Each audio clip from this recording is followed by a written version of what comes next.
algunas componentes de álgebra lineal, algunas componentes de topología, algunas componentes de análisis matricial, algunas componentes de teoría de operadores, pero se va todo a discutir y a enfocar desde una perspectiva mayormente intuitiva entre los participantes que tengan interés de revisar los detalles técnicos de teoremas y resultados teóricos, pues en mayor detalle. Con todo el gusto del mundo, me pueden escribir un correo que más adelante les voy a facilitar para pues poder compartirles enlaces a los artículos, ¿verdad? O si tiene preguntas específicas, también pueden enviarlas vía correo para que podamos conversar respecto de su curiosidad en el tema.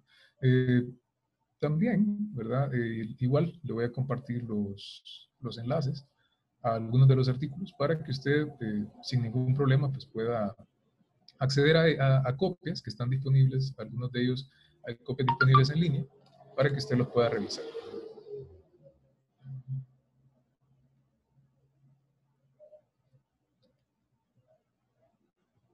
Ok. Con esto dicho, pues bueno, iniciemos ya un poquito en materia. Este es un poquito el contenido, ¿verdad? No nos vamos a tener mucho en esta diapositiva, pues nada más la estructura de la plática. Vamos a empezar un poquito con la motivación, ¿verdad? La motivación a partir de problemas, de dónde provino la motivación para desarrollar esta teoría y eventualmente esta tecnología. Luego, un poquito ya acerca de elementos un poquito más técnicos. De nuevo, no vamos a entrar en detalles muy profundos, no vamos a entrar en demostración de los teoremas. Vamos a enunciar el teorema central de manera pues un poco más amigable de lo usual, plantear nada más los enunciados y luego pues vamos a discutir un poquito de la intuición detrás de las ideas que eventualmente te llevan a la demostración. No vamos a discutir bosquejos de demostraciones, nos vamos a concentrar nada más, lo dicho, en las ideas mayormente intuitivas. Bien, con esto en mente, lo primero que aparece cuando queremos resolver un problema en el área que se conoce como identificación de sistemas, pues lo que queremos es clasificar la dinámica de un determinado sistema y eventualmente poder desarrollar un modelo matemático que pueda describir el comportamiento de este sistema. En particular, en mi área de trabajo, pues me concentro en simulación numérica de tipo predictivo, es decir, si yo tengo datos de un determinado sistema dinámico, pues cómo podemos construir modelos, o más específicamente, cómo podemos desarrollar algoritmos que permitan derivar modelos, que permitan predecir el comportamiento del sistema. Entonces, para fines generales, podemos pensar en estos algoritmos y en estas técnicas como un dispositivo de caja negra, ¿no? Que recibe el estado actual, que en un momento vamos a ver la noción intuitiva, ¿verdad?, de lo que es el estado del sistema que estamos describiendo o del fenómeno que estamos estudiando. Y nos permite este dispositivo predecir el estado inmediato, o el estado siguiente, por decirlo así, inmediatamente después del estado en que estamos. Y si yo sigo iterando, pues puedo luego predecir el estado que sigue y luego el estado que sigue, por supuesto con un margen de error factible, que dependiendo de la predictibilidad de los datos, del comportamiento de los datos y de los factores relacionados con la dinámica de la población, pues nos van a permitir obtener resultados dentro de lo que se pueda establecer como un margen factible de predictibilidad y de error.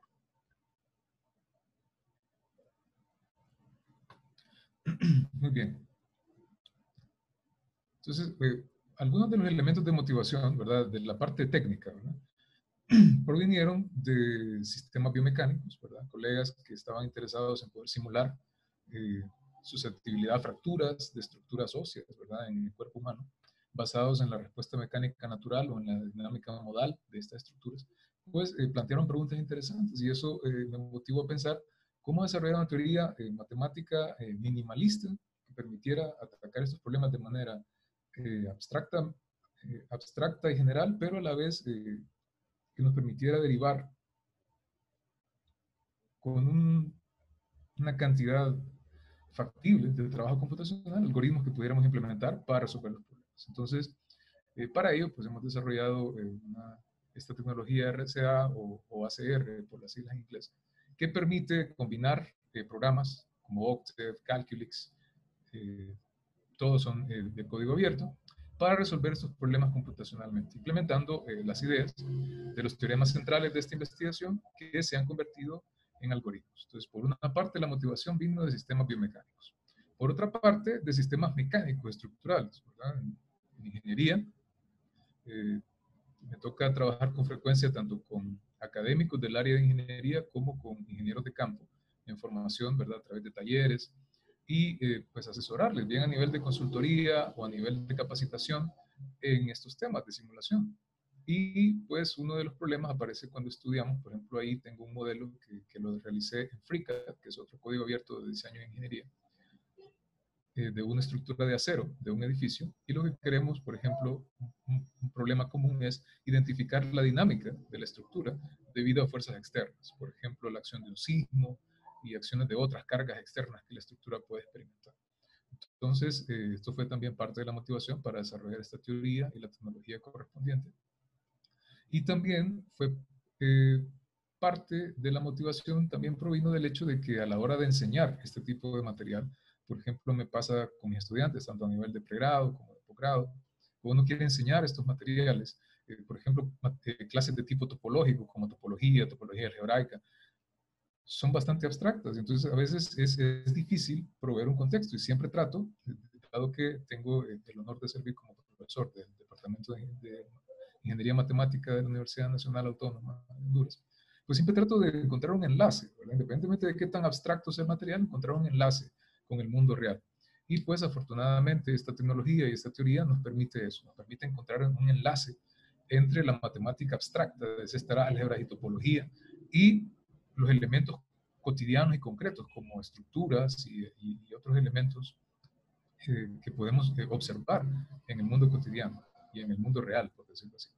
Entonces, esta tecnología lo permite y pues a la vez me permite implementar, ¿verdad? Algunos elementos básicos de la tecnología, pues la podemos utilizar y la he utilizado de hecho en cursos como Topología Algebraica 1 de la Nacional para, para desarrollar mini proyectos, ¿verdad? Para implementar una metodología híbrida de enseñanza del curso basada parcialmente en mini proyectos, ¿verdad? Mini proyectos donde los estudiantes pueden ver conceptos tan abstractos como grupo fundamental y ese tipo de objetos de la topología algebraica y aplicarlos a elementos concretos, a problemas concretos del mundo cotidiano. Entonces, eso ha sido pues una parte que yo considero también importante de mencionar y que considero que es factible mencionar, dado pues que estamos en este congreso de matemática educativa y definitivamente la motivación de la enseñanza de la matemática, tanto a ingenieros como a matemáticos o estudiantes de la matemática en formación, pues ha sido clave o un elemento de motivación clave. Y aquí pues ya una lista un poquito más específica de algunas de las fuentes de motivación. Parte de ella provino de robótica y automatización industrial, de problemas abiertos que fueron planteados, entre otros. Eh, los principales exponentes fueron pues en este caso Roger Brockett de, del Departamento de Ingeniería y Matemática Aplicada de Harvard y Moody Chu del Departamento de Matemática de NCSU, Carolina del Norte.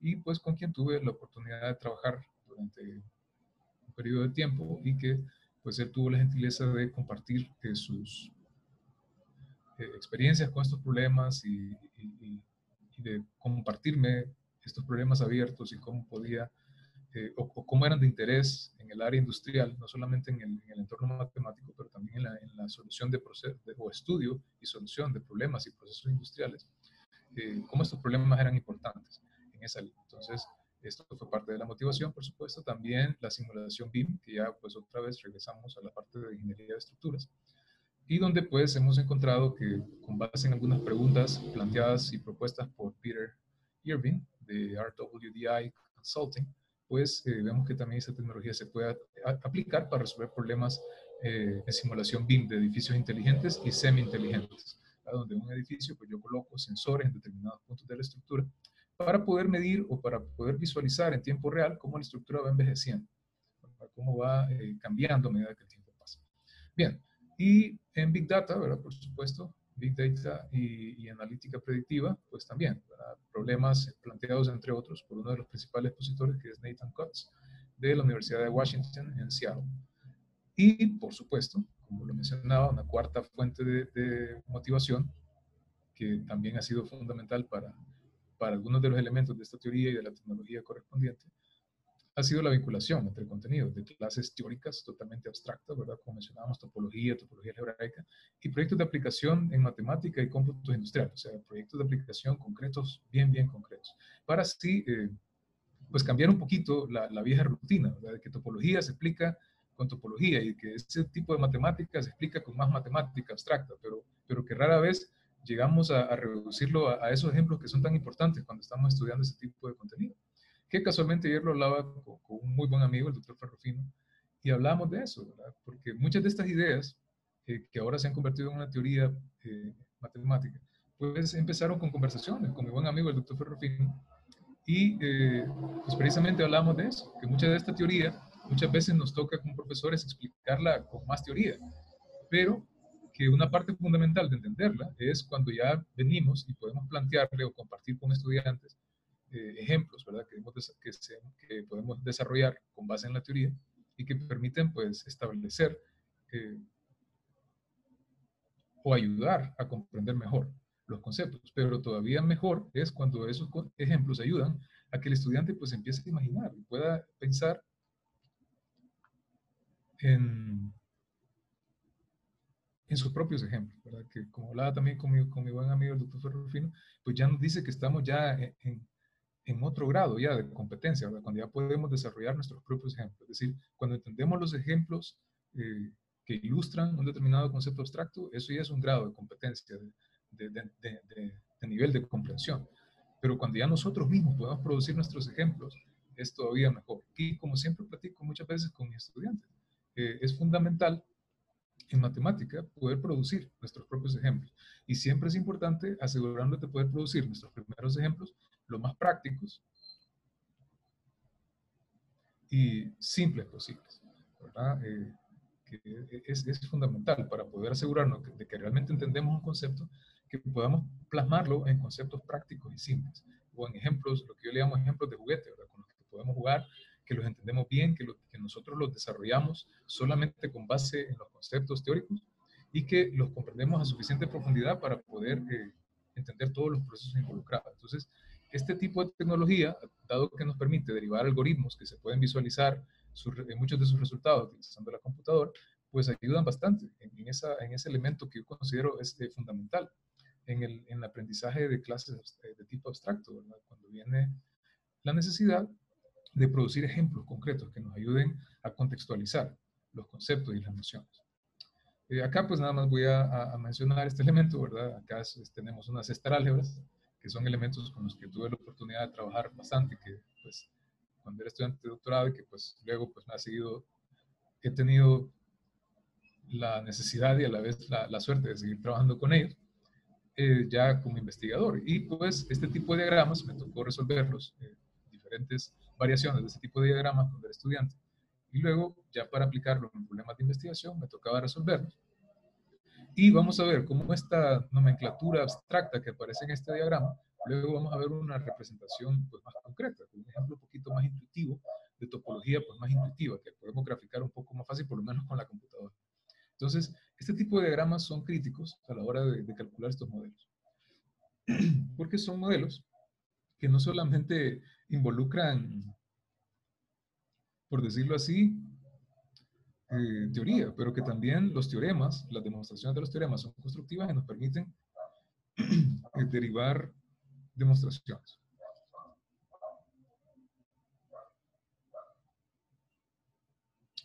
Ok, con esto en mente,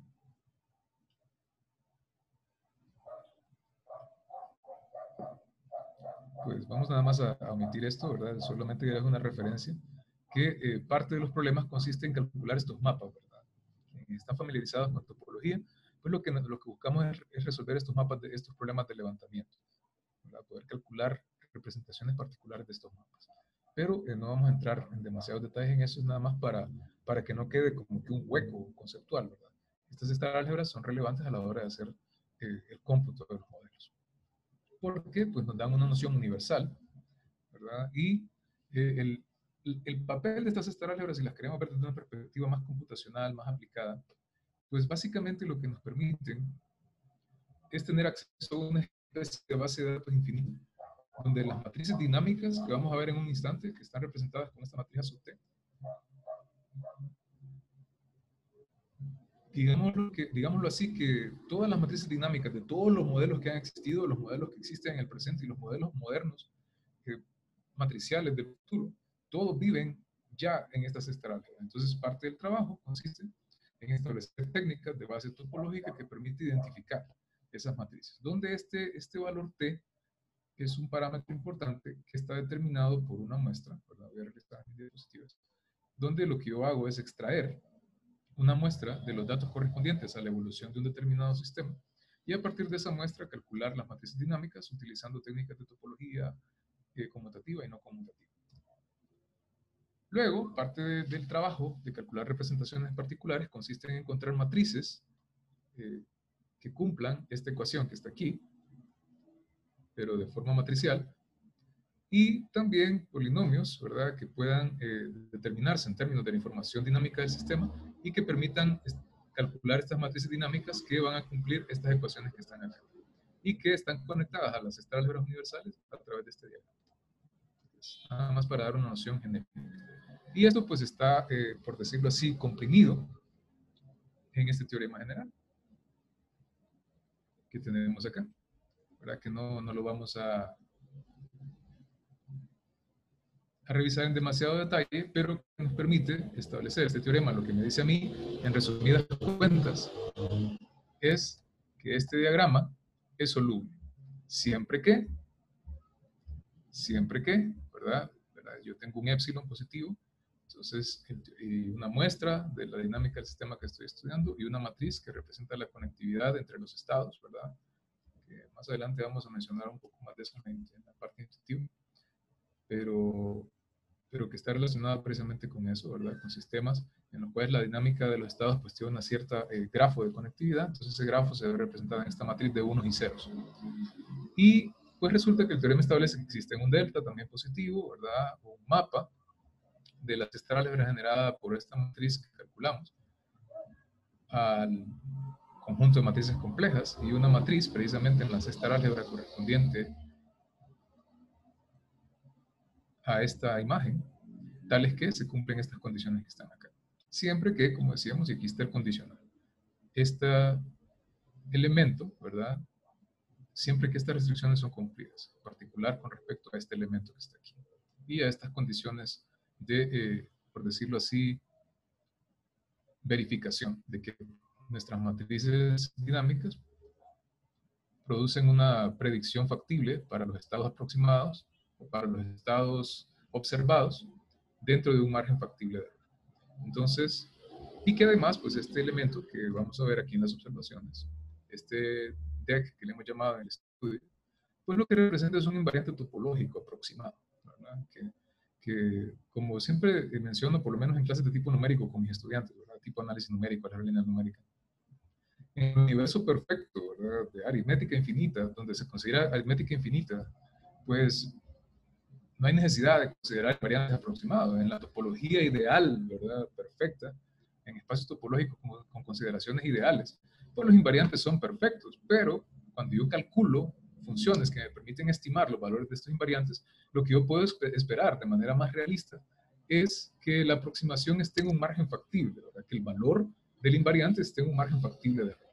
De nuevo, ¿verdad? Este elemento de margen factible de error es fundamental. Y pues resulta que esto es invariante con respecto a clases de homotopía de las matrices dinámicas que obtenemos, que están determinadas por el problema de identificación del sistema con el que estamos trabajando. Y resulta también, como producto derivado, como un corolario de este teorema, que existe un...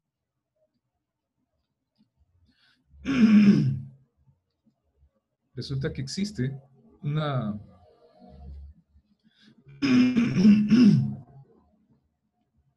una función, o mejor dicho, una transformación, ¿verdad? Que permite, que recibe matrices y me devuelve un número complejo que cumple estas condiciones. Transformación, operación, mejor dicho, que cumple estas características que están acá. De manera que nos permite calcular pues, un invariante aproximado de la clase de homotopía. ¿Por qué la clase de homotopía? ¿Verdad? Porque pues, muchas veces es más conveniente trabajar con un elemento en la clase de homotopía para calcular invariantes. que de nuevo, no vamos a entrar en demasiados detalles, pero sí vamos a mostrar ahorita un poquito de intuición topológica.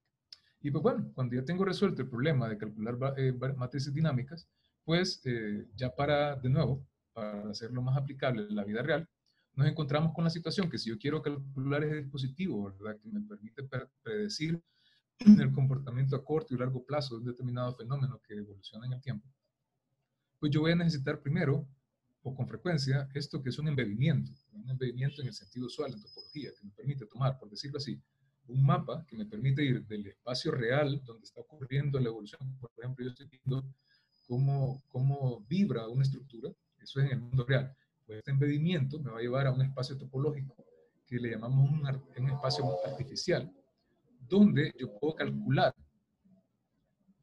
un descriptor, como este que aparece aquí. Y luego, pues a la vez que yo calculo el embebimiento, necesito una sombra, un mapa sobreyectivo, ¿verdad?, que me permita regresar de ese espacio abstracto topológico de vuelta al modelo o al espacio del mundo real o más correlacionado con el mundo real. Y luego, pues me permite calcular este predictor utilizando esos mapas y las matrices dinámicas calculadas con tecnología topológica que mencionábamos antes. Aquí pues tengo un ejemplo de intuición topológica, ¿verdad? Para ver cómo es esto topológicamente, a qué nos referimos.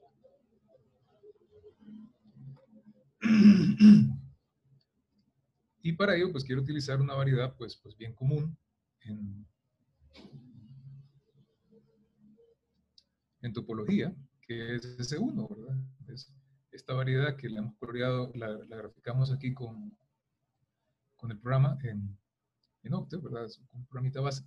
Lo coloreamos ahí nada más para fines de ilustración, como una copia, ¿verdad?, de S1. Sabemos que S1 es el elemento genérico de la clase de equivalencia, pero resulta que esta curva que tenemos acá, este círculo de radiounidad, graficado con respecto al plano complejo, o en el contexto del plano complejo, sabemos de topología básica que es homeomorfo a S1, que es un elemento de la clase de homeomorfismo de S1. Entonces, y acá tengo otra curva, ¿verdad?, que la hemos coloreado de azul, que está determinada por una trayectoria. Una trayectoria que va del intervalo 0,1, por simplicidad y por estándar de topología, al plano complejo perforado. Y donde la hemos seleccionado a propósito de manera que tenga el grado, en el sentido usual también de topología algebraica, que su grado sea 1. Entonces, resulta que esta curva es controlada por S1, por esta copia de S1, ¿verdad? Esta curva en azul es controlada por esta copia de S1, en el sentido de que existe un mapa, gamma sombrero, que va de S1 al plano perforado y que cierra este diagrama, que permite recuperar gamma componiendo con este mapa exponencial. Que por supuesto se asume que tiene sus valores de partida en el conjunto 0. Y las curvas en rojo pues corresponden a una homotopía, ¿verdad? O sea, una deformación. Yo puedo deformar por decirlo así, la imagen correspondiente a 0,1 respecto de gamma, o sea, gamma de 0,1, esta curva en azul, yo la puedo deformar de manera continua hacia esta curva en negro.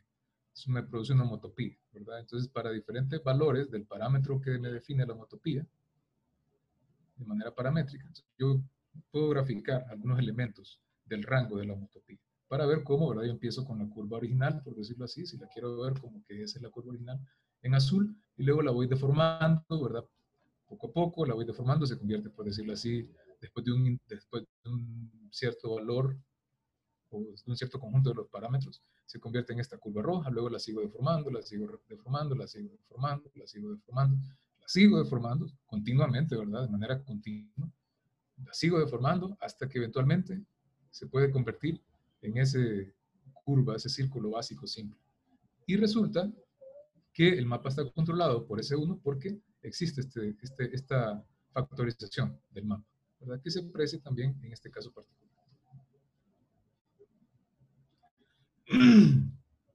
Acá pues ya para mostrar un ejemplo de implementación de la tecnología para calcular modelos predictivos, pues hago un diagrama de cómputo, ¿verdad? Cómputo que combina las dos formas de cómputo. Yo siempre les digo también a mis estudiantes, ¿verdad? Depende de la clase en que estemos trabajando. En topología muchas veces usamos la palabra cómputo, ¿verdad? Cuando en realidad lo que vamos a hacer es calcular un mapa, demostrar la existencia de un mapa. Pero acá es cómputo en los dos sentidos.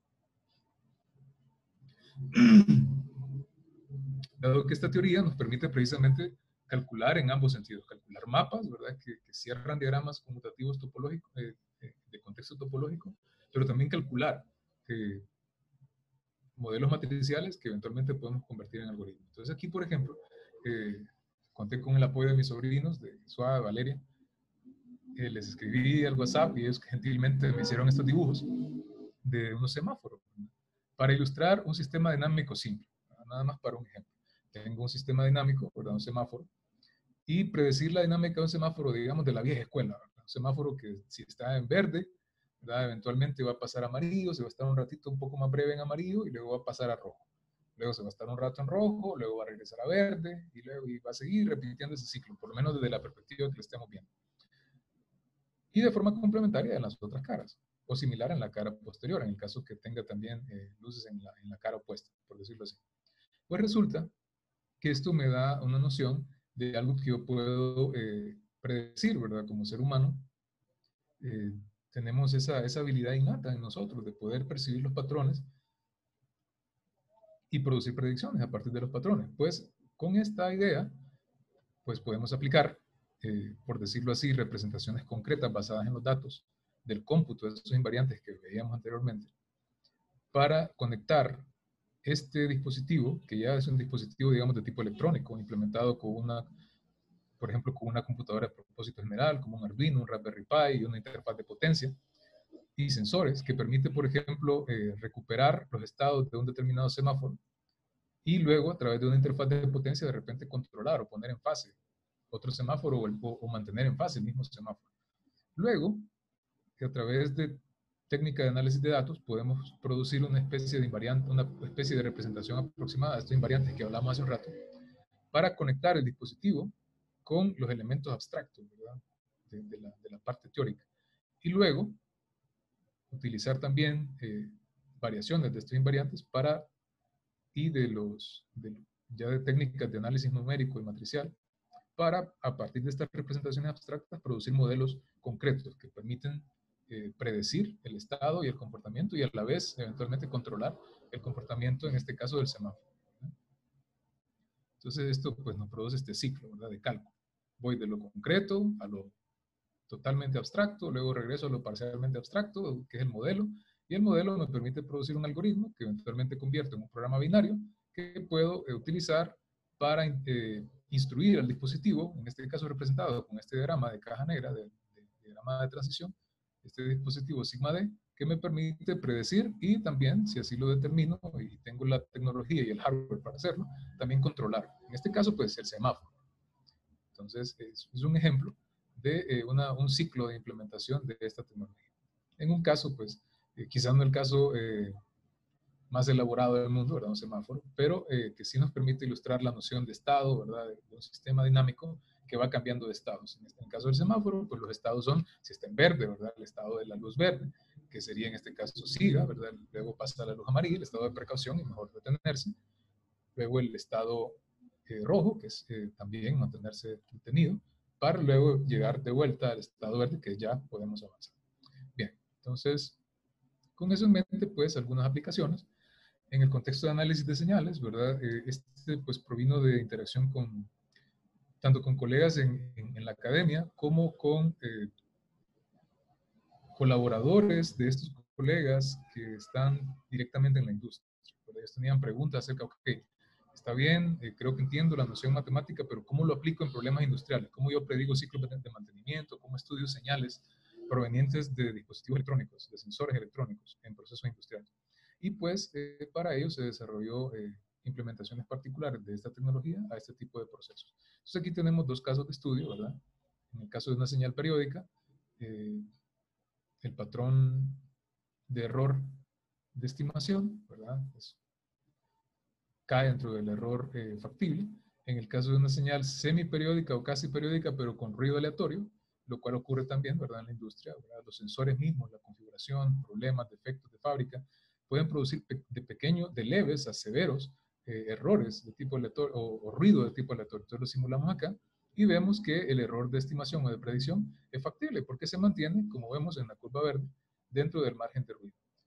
Esto nos produce pues un comportamiento espectral de las matrices dinámicas, ¿verdad? Aquí vemos la matriz espectral o el comportamiento espectral de la matriz dinámica de la señal correspondiente a la identificación de la dinámica de la señal sin ruido, y aquí la matriz dinámica correspondiente a la identificación de la señal con ruido. Entonces vemos, la topología nos permite discernir entre estos elementos del espectro que son mayormente o puramente ruido numérico y los elementos que están relacionados con las características reales del sistema, pero que se han deformado a raíz del ruido.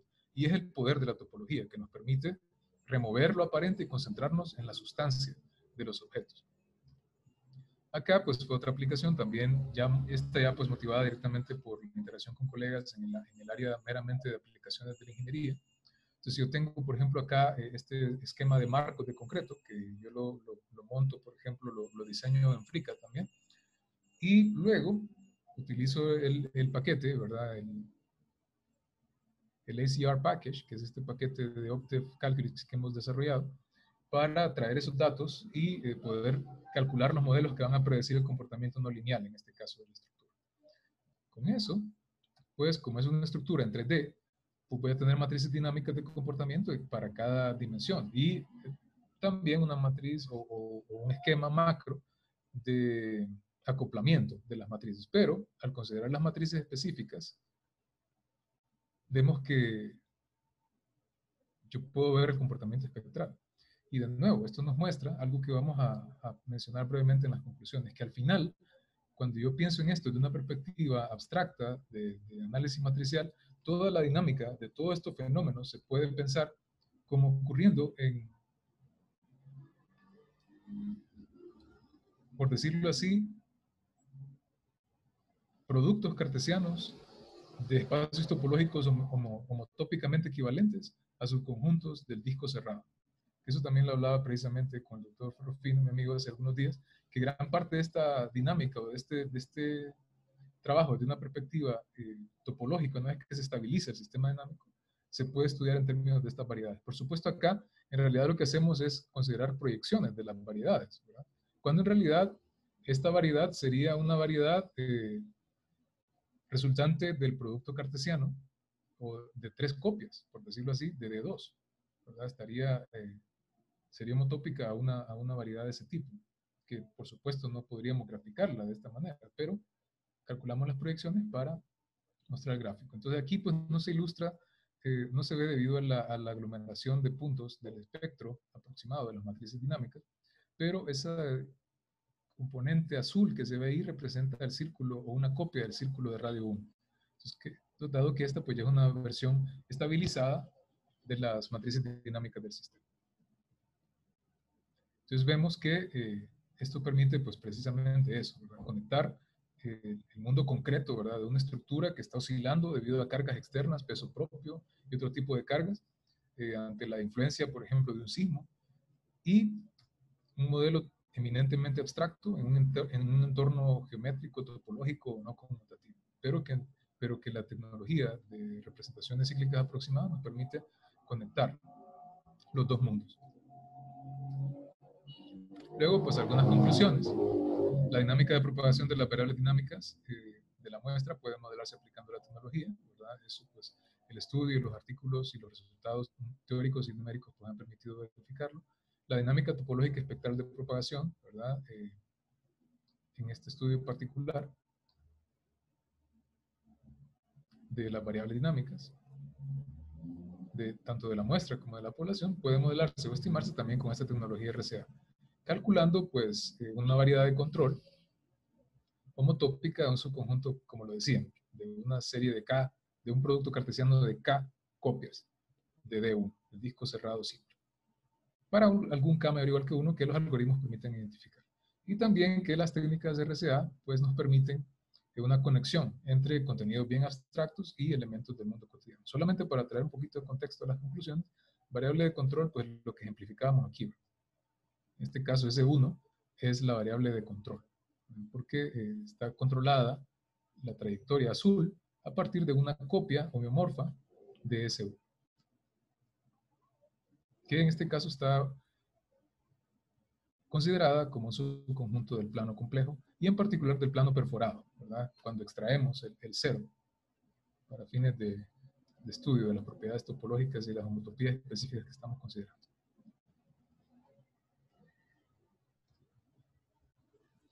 Entre el trabajo futuro, pues estamos trabajando ya con algunos colegas y algunos de los estudiantes de maestría que tengo el honor de supervisar en cuanto a su trabajo de tesis, pues estamos trabajando en mejorar la eficiencia y tiempos de desempeño de los cómputos espectrales matriciales involucrados, de tipo topológico, por supuesto, y de esos invariantes, ¿verdad? De hecho, algunos estudiantes, pues, parte de sus tesis es tomar estos invariantes y estudiar variaciones y generalizaciones y otras estrategias de cálculo. También aplicar esta tecnología a la simulación dinámica de otros tipos de sistemas industriales. Aquí pues un poquito de bibliografía, ¿verdad? De algunos de los artículos previos, algunos en remisión. Y dado que este pues en particular está en proceso de remisión, pues por eso el teoremita este central que les mostraba acá, por eso está por ahí todavía pendiente, ¿verdad? Porque pues, está pendiente para cuando ya esté pues oficialmente aceptado el artículo para publicación, o mejor dicho, cuando ya esté publicado. Entonces todavía está pendiente ahí 2020, ¿qué? ¿Verdad? Esperamos que sea 20 cercano, que no sea muy lejano, pero sí, por lo menos hasta el momento de la revisión es positiva y pues ya está ahí en proceso. Ok. Entonces, referencias, ¿verdad? Si alguien quiere revisar luego, no, igual no necesita ni siquiera escribir, me puede revisar directamente referencias. Están disponibles en el archive, estos dos. Esta es otra parte de un trabajo colaborativo con el doctor Terry Loring, que fue quien es profesor distinguido del Departamento de Matemática de la Universidad de Nuevo México y con quien tuve el honor de escribir mi tesis bajo su supervisión. Y también un trabajo que hemos desarrollado con uno de mis estudiantes de posgrado, con Norma Sabión, quien está escribiendo su tesis de maestría bajo mi supervisión y que está disponible en el repositorio de SUPE. Entonces, esas son algunas referencias. Y bueno, si hay preguntas o comentarios, son más que bienvenidos. Gracias por su atención. Muy bien. Muchas gracias al doctor Freddy Viz. Sí, como ya lo mencionó, damos espacio ahora para las preguntas o comentarios. Debo mencionar que tenemos participaciones de diversos lugares del país, Freddy. Tenemos de La Paz, Olanchito, Tegucigalpa, San Pedro Sula, Guaymaca, lo cual nos complace mucho, ¿verdad? Sí, definitivamente, qué bueno. Sí. Entonces eso está muy bien. Bien, algunas preguntas, vamos a ver si hay algunas preguntas. Bueno, yo de hecho tengo algunas, entonces te voy a plantear al menos algún par. Primero, Freddy, además de los ejemplos que ya diste, por la generalidad, la forma general de cómo resolver el problema, de que tenés un sistema del cual tenés datos que pueden ser diversos, y que lo usas para predecir el sistema en el futuro. ¿Ya? Entonces, seguramente, bueno, tiene aplicaciones casi en cualquier cosa que se mueva, digámoslo así. No sé, ¿qué otras cosas así muy importantes has visualizado ya? Esto tiene aplicación en esto y te puede interesar en el futuro, por ejemplo, que lo compartas. Gracias, César. Excelente pregunta. Pues entre las aplicaciones, por decirlo así, inmediatas, César, dinámica de cadenas de suministro, por ejemplo, ¿verdad? Que son problemas frecuentes con las industrias que tienen almacenes en ciertas localidades, ¿verdad? Y una cierta localidad, ellos tratan de mantener una cierta restricción, ¿verdad? Que de una cierta zona del país o de la ciudad, en el caso local, solo reciba abastecimiento de ciertos almacenes, por cuestiones logísticas, por decirlo así.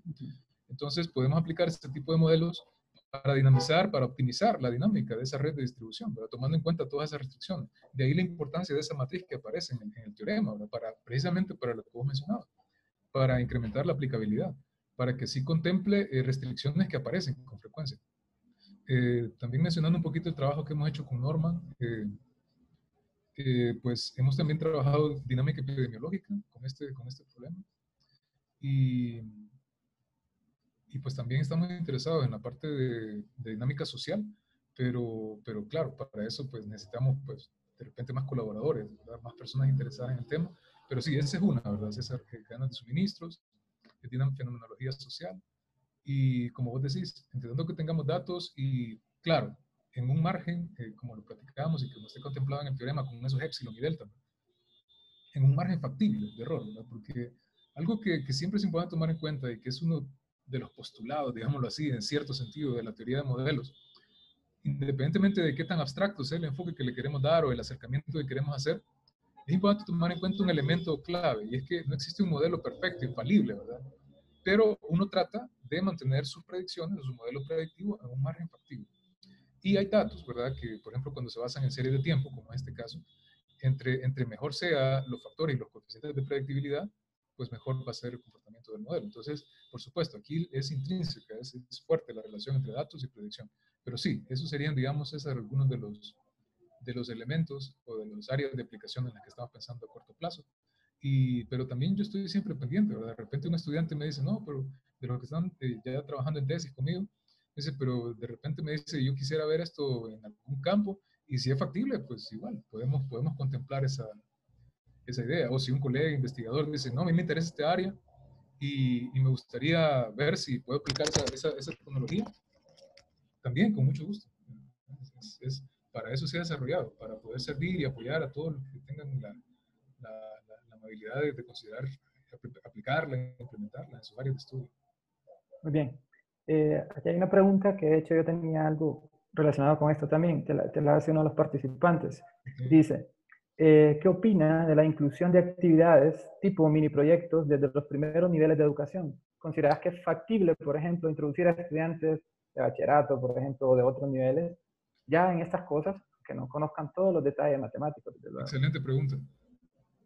Y casualmente, Checha, ¿verdad? Yo platicaba ayer con el doctor Ferrufino de eso, que, es decir, si nos ponemos a pensar en esas bestias abstractas y esas álgebras y todo, no parece, ¿verdad? Como el tipo de tecnología que uno pueda usar como que en una clase bien básica, pero de hecho sí, porque a nivel intuitivo, la noción intuitiva es relativamente práctica, como bueno, ¿verdad? Hasta con un semáforo, identificar los estados, se puede interpretar, y es el arte de los dispositivos tipo caja negra, ¿verdad? Que es un problema de ingeniería inversa, donde yo sé lo que entra, sé lo que sale, pero no sé con exactitud qué pasa dentro del dispositivo. Entonces, desde esa perspectiva, ¿verdad? De repente se puede, por decirlo así, particularizar algunos de los elementos, ¿verdad? Y, por ejemplo, para una familia específica de invariantes, ¿verdad? Y omitir, para fines de mantenerlo simple, ¿verdad? Y sencillo, omitir algunos elementos invariantes. Y, vaya, por ejemplo, César, esta tecnología yo la he utilizado en algunos cursos, tanto de topología básica, donde todavía la noción de invariantes no es tan fuerte y ha permitido implementar algunos mini proyectos. Eh, pero, por ejemplo, hay cursos como análisis numérico 2, que es como un análisis numérico con álgebra lineal, cursos de optimización que no tienen un trasfondo topológico fuerte, pero que a nivel de la tecnología, y es la ventaja, lo que platicaba un poquito al principio. Cuando una teoría es abstracta, pero los teoremas con los que demostrar los resultados principales son constructivos y te permiten producir algoritmos, eso facilita implementar proyectos de aplicación. Entonces, por lo menos a nivel así, ¿verdad? De un curso de segundo año de análisis numérico, yo considero que se puede hacer una aplicación. Ya, inclusive, ya un curso de álgebra lineal, por ejemplo, básica, ¿verdad? De primer año, creo que sería interesante, pero creo que se podría hacer. Te repito, ¿verdad? De repente omitir la parte del invariante topológico, dejarlo ahí como en el trasfondo, ¿verdad? Que hay un número por ahí que ayuda a determinar cómo conectar los modelos del mundo real con los modelos abstractos y concentrarse solo en la parte de simulación.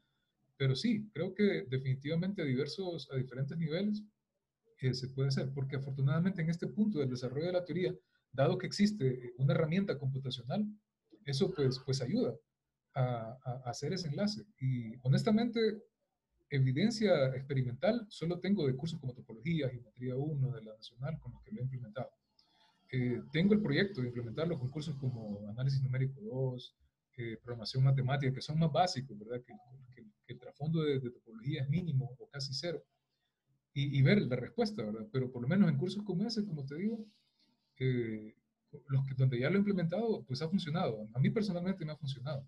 El estudiante ha tenido la oportunidad de conectar los conceptos bien abstractos con elementos bien concretos que puede ver, ¿verdad? Y visualizar, como por ejemplo edificios y cosas así, modelos que se pueden ver en el mundo real. Y que ya no se queda la topología así en solamente un montón de bestias abstractas que solo viven en la imaginación, sino que la puedo conectar con elementos del mundo más cotidiano. Muy Entonces, yo bien. diría, a ese grado de aplicabilidad que pregunta el participante y que también vos comentabas, yo pensaría que sí, César, pero no lo he implementado, ¿verdad? Yo sé, no sería totalmente preciso decir que lo he implementado. Lo he implementado con cursos como topología, que te repito, aunque es un curso de topología, las nociones de topología que se utilizan para esa tecnología son significativamente más abstractas que un curso básico de topología. Pero ha sido posible, por lo menos en la experiencia que puedo documentar, ha sido posible, aún al nivel de topología, poder ver algunos de estos conceptos, de una topología básica, te repito, ¿verdad? Sin nociones de grupos fundamentales ni nada de eso. O sea, un nivel bien básico de topología ha sido posible implementar mini proyectos como parte de los instrumentos de enseñanza y evaluación. Y también ya con cursos de geometría también ha sido posible. Entonces, yo diría que sí, César, solamente que habría que ver la estrategia, cómo implementarlo. Por lo menos con esas dos clases yo lo he hecho. Puedo dar fe que lo he hecho y que tengo las evidencias documentales de que lo he hecho, ¿verdad? Y que ha funcionado con los estudiantes, que los estudiantes han comprendido la implementación y la técnica para aplicar.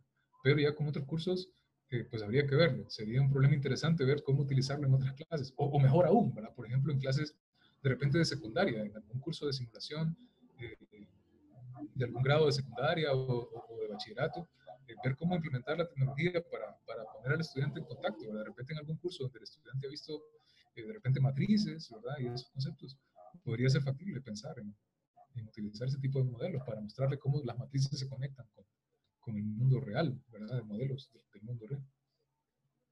Muy bien. Hay algunos comentarios de felicitación, Freddy. La gente que le parece muy interesante tu conferencia. Gracias. Te felicitan por el trabajo de investigación hecho. Gracias. Muy oportuno todos los ejemplos de estudios abordados. Y hay una otra pregunta más, que es Ok. interesante también. David Valdés pregunta, ¿qué pasa cuando uno de estos modelos se vuelve caótico? Ok. La situación ahí es la dinámica, ¿verdad? Ahí sí habría que entrar un poquito ya en la parte técnica.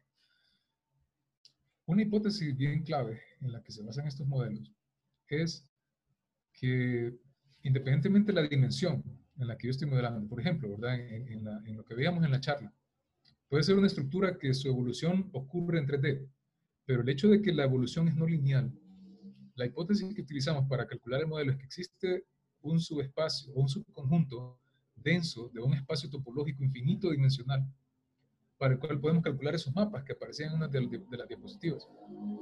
Y en ese contexto, cuando yo encuentro la dimensión adecuada para ese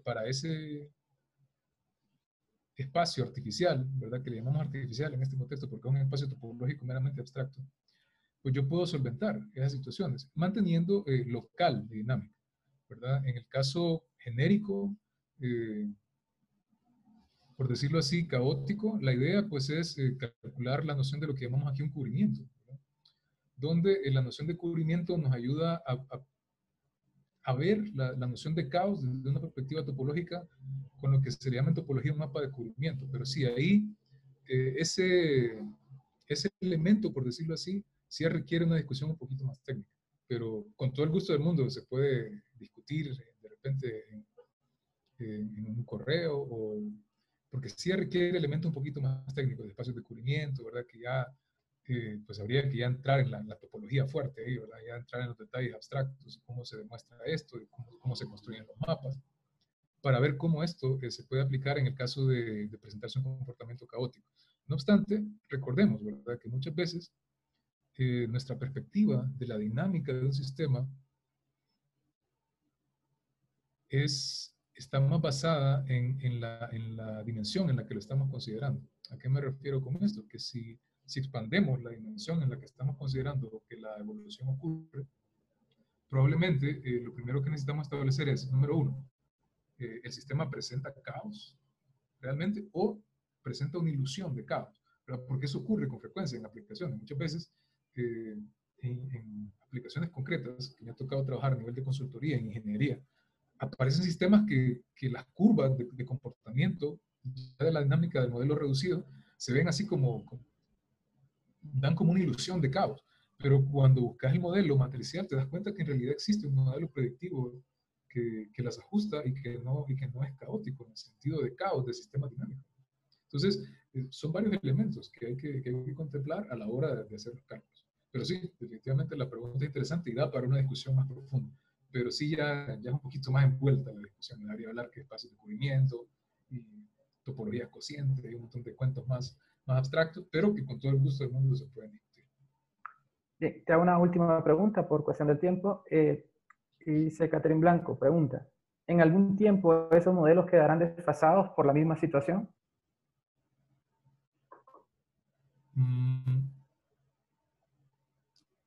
Ahí no sé si se podría elaborar más un poquito en la noción de desfase. No sé, como es un sistema dinámico, no, realmente esa es la pregunta, no hay más contexto. Ah, Sí. No, o- tal vez lo que pregunta, no sé si por la misma evolución de que estos sistemas pueden estar cambiando y haciendo cosas muy extrañas, que de repente el modelo pueda no ser tan bueno en un futuro, entiendo, digámoslo entiendo. así, creo.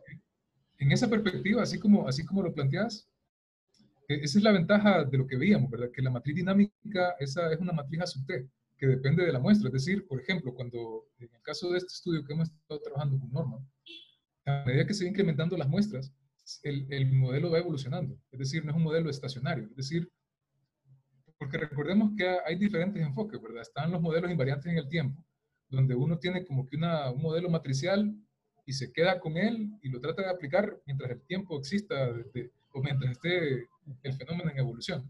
Estos modelos no se quedan con eso, que van evolucionando. A medida que los datos van actualizándose, el modelo va evolucionando. Se vuelve como una especie de modelo conmutado, se le llama en ingeniería de control. Entonces, a medida que los datos van evolucionando, el modelo va aprendiendo de los nuevos datos. Y de nuevo, ¿verdad? Eso le permite pues, reaccionar no solamente, y es particularmente útil en fenomenología social, por ejemplo, que no es lo mismo cuando el fenómeno está iniciando que cuando va en un cierto periodo o cuando está en un punto de cambio crítico. Por eso es importante que las matrices dinámicas van evolucionando, el algoritmo las permite calcular a medida que el tiempo avanza, que vamos adquiriendo más datos, más datos, más datos. Entonces eso permite reajustar el modelo. Eso por una parte. Por otra parte, también ya en la implementación computacional utilizamos algoritmos de optimización numérica, precisamente para eso, para que el algoritmo pueda discernir dentro de los subsistemas que se van calculando cuál es el que tiene la mayor contribución al comportamiento actual o al comportamiento observado actual.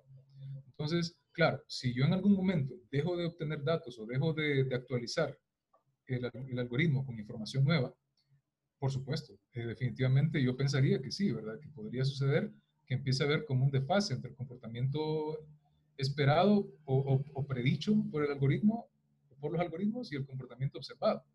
Pero ahí pues habría un elemento inherente, que es que ya no estoy tomando datos de la población o ya no estoy considerando muestras. Otra situación que puede suceder es lo contrario, que aunque yo siga tomando datos, llega un punto que como que el fenómeno como que empieza a comportarse de manera estacionaria. Y en ese caso, también el algoritmo puede discernir para mantener la complejidad de cómputo y el costo computacional en un margen factible. Entonces, para mantenerse fuera de los dos extremos. Entonces, pero sí, considero que sí. Pero ahí habría que ver entonces ya si realmente el problema de predictibilidad se debería a los algoritmos, pero dado que ya no hay datos o que no se están actualizando los datos, sería en todo caso entonces debido a la falta de datos actualizados, lo cual es un riesgo calculado y le ocurre a cualquier esquema predictivo. Ok. Nuevamente, muchas gracias al doctor Freddy Vides, en nombre del Departamento de Matemáticas de la Universidad Pedagógica Nacional Francisco Morazán y del comité organizador del Congreso. Le agradecemos por compartir su experiencia y conocimiento en este evento importante para la educación matemática. Nos despedimos, no sin antes anunciarle, doctor Vides, que próximamente se le hará llegar un diploma de reconocimiento por su aporte en el COME 2020. A todos los Gracias. participantes, les recordamos el llenado del formulario para poder registrar su participación. De nuevo, gracias a todos por participar. Les invitamos a continuar en las próximas actividades del Congreso. Muchas gracias. Gracias a ustedes.